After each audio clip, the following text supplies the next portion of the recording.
This is TechCrunch. Spotify denies recent accusation that it changed its term for artists. I'm Imran Sheikh, and your Friday Daily Crunch starts right now.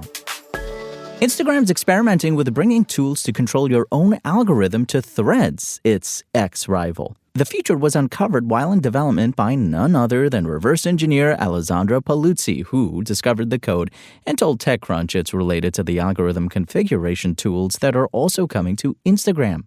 When contacted, Instagram confirmed the product is still an internal prototype for the time being and is not currently being tested with users. However, the Instagram account being used for this feature is live at threads.algo and is followed by several Meta engineers. Now, the idea is similar to one Elon Musk recently said was coming to X. In a post, Musk suggested that a future version of his platform would allow users to tag Grok, X AI chatbot, to adjust their feed in real time, and that the X algorithm would be purely AI by November. On Threads, the algorithm configuration feature is tied to Instagram's larger efforts to revamp its main app to emphasize Reels and recommendations. Instagram announced Wednesday that it'll soon allow users to more directly control the app's algorithm by choosing which topics they'd like to see more or less of in their feeds. This isn't Instagram's first effort aimed at letting users configure their experience. The company launched alternative feeds, following and favorites, in 2022, and on Threads it began allowing users to switch between their main For You feed and a following feed back in 2023. Instagram didn't provide further information about when or if the algorithm configuration feature would launch publicly.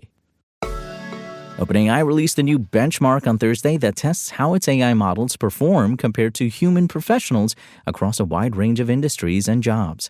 The test, GDP-Val, is an early attempt at understanding how close OpenAI's systems are to outperforming humans at economically valuable work, a key part of the company's founding mission to develop artificial general intelligence, or AGI. OpenAI says it's found that its GPT-5 model and Anthropic's Claude Opus 4.1 are already approaching the quality of work produced by industry experts. Now, that's not to say that OpenAI's models are going to start replacing humans in their jobs immediately.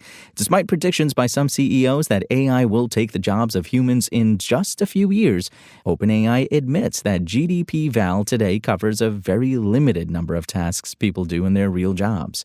However, it is one of the latest ways the company is measuring AI's progress toward this milestone. GDP-Val is based on 9 industries that contribute the most to America's gross domestic product, hence GDP, including domains such as healthcare, finance, manufacturing, and government. The benchmark tests an AI model's performance in 44 occupations among those industries, ranging from software engineers to nurses to journalists. For GPT-5 High, a souped-up version of GPT-5 with extra computational power, the company says the AI model was ranked as better than or on par with industry experts 40.6% of the time. This week, Spotify publicly addressed misinformation circulating about its terms of use.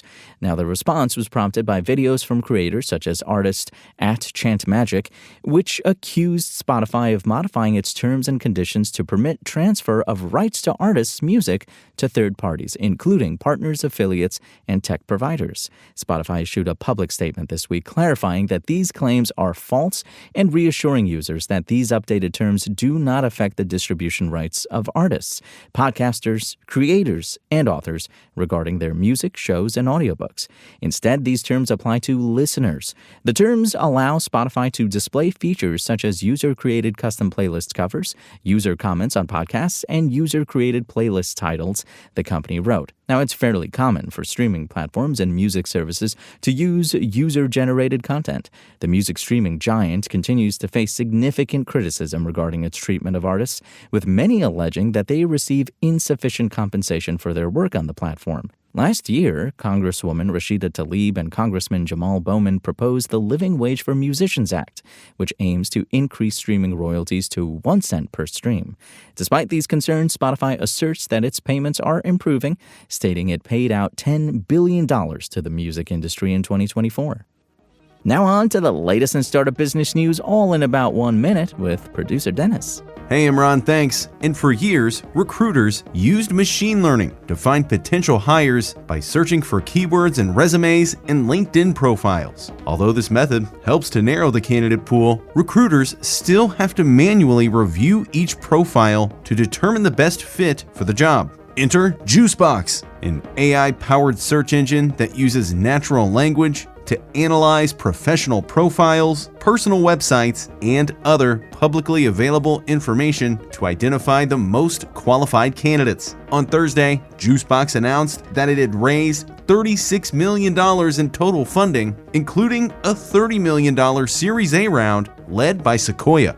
In hardware startup Nothing said Thursday that it plans to make its affordable device brand, CMF, into an independent subsidiary, with India serving as its headquarters for manufacturing and R&D. The company first launched CMF in 2023 with a pair of earbuds and a smartwatch. Since then, it has introduced smartphones under the brand as well. The London-based startup, following its $200 million funding round led by Tiger Global, didn't say how much money from this round will go into setting up this new venture. And that'll do it for me.